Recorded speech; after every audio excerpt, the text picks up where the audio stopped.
नमस्कार दोस्तों, आज हम आपको कार्तिक महात्म्य का तीसरा अध्याय सुनाते हैं। इसे ध्यान से सुनिएगा। श्री कृष्ण भगवान के चरणों में शीश झुकाओ, श्रद्धा भाव से पूजो हरि, मन वांछित फल पाओ। सत्यभामा ने कहा, हे प्रभु, आप तो सभी काल में व्यापक हैं और सभी काल आपके आगे एक समान है। फिर यह कार्तिक मास ही सभी मासों में श्रेष्ठ क्यों है?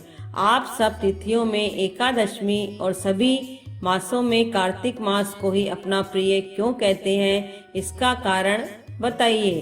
भगवान श्री कृष्ण ने कहा, हे भामिनी, तुमने बहुत अच्छा प्रश्न किया है। मैं तुम्हें इसका उत्तर देता हूँ, ध्यान पूर्वक सुनो। इसी प्रकार एक बार महाराज बेन के पुत्र राजा पृथु ने प्रश्न के उत्तर में देवर्षि नारद से प्रश्न किया था और जिसका उत्तर देते हुए नारद जी ने उसे कार्तिक मास की महिमा बताते हुए कहा, हे राजन, एक समय शंख नाम का एक राक्षस बहुत बलवान एवं अत्याचारी हो गया था। उसके अत्याचारों से तीनों लोकों में त्राही त्राही मच गई।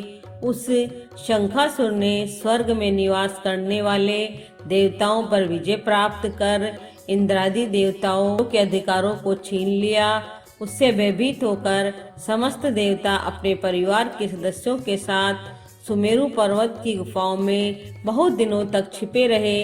तत्पश्चात वे निश्चित होकर सुमेरु पर्वत की गुफाओं में ही रहने लगे। उधर जब शंखासुर को इस बात का पता चला कि देवता आनंद पूर्वक सुमेरु पर्वत की गुफाओं में निवास कर रहे हैं, तो उसने सोचा कि ऐसी कोई दिव्य शक्ति अवश्य है जिसके प्रभाव से अधिकारहीन यह देवता अभी भी बलवान है। सोचते सोचते वह इस निर्णय पर पहुंचा कि वेद मंत्रों के बल के कारण ही देवता बलवान हो रहे हैं। यदि इनसे वेद छीन लिए जाए तो वे बलहीन हो जाएंगे।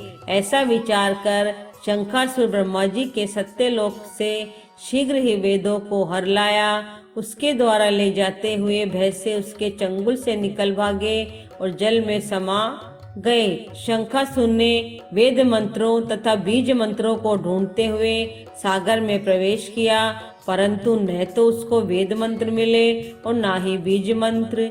जब शंखासुर सागर से निराश होकर वापस लौटा तो उस समय ब्रह्मा जी पूजा की सामग्री लेकर सभी देवताओं के साथ भगवान विष्णु की शरण में पहुँचे और भगवान को गहरी निद्रा से जगाने के लिए गाजे बजाने लगे और धूप गंध आदि से बारंबार उनका पूजन करने लगे। धूप दीप नैवेद्य आदि अर्पित किए जाने पर भगवान की निद्रा टूटी और वह देवताओं सहित ब्रह्मा जी को अपना पूजन करते हुए देखकर बहुत प्रसन्न हुए तथा कहने लगे, मैं आप लोगों को इस कीर्तन एवं मंगलाचरण से बहुत प्रसन्न हूँ। आप अपना अभिष्ट वरदान मांगिए, मैं अवश्य प्रदान करूँगा।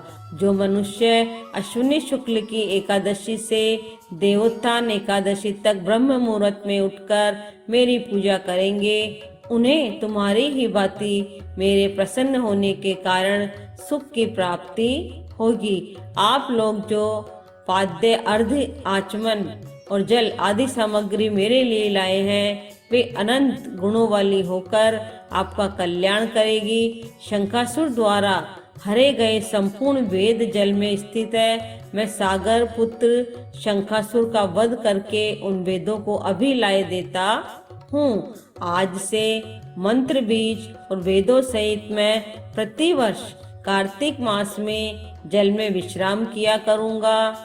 अब मैं मत्स्य का रूप धारण करके जल में जाता हूँ। तुम सब देवताओं भी मुनीश्वरों सहित मेरे साथ जल में आओ। इस कार्तिक मास में जो श्रेष्ठ मनुष्य प्रातः काल स्नान करते हैं, वे सब यज्ञ के अवभृत स्नान द्वारा भली भांति नहा लेते हैं। हे देवेंद्र, कार्तिक मास में व्रत करने वालों को सब प्रकार से धन, पुत्र पुत्री आदि देते रहना और उनकी सभी आपत्तियों से रक्षा करना। हे धनपति कुबेर, मेरी आज्ञा के अनुसार तुम उनके धन धान्य की वृद्धि करना, क्योंकि इस प्रकार का आचरण करने वाला मनुष्य मेरा रूप धारण करके जीवन मुक्त हो जाता है। जो मनुष्य जन्म से लेकर मृत्यु पर्यंत विधि पूर्वक इस उत्तम व्रत को करता है वह आप लोगों का भी पूजनीय है। कार्तिक शुक्ल पक्ष की एकादशी तिथि को तुम लोगों ने मुझे जगाया है, इसलिए यह तिथि मेरे लिए अत्यंत प्रीतिदायिनी और माननीय है।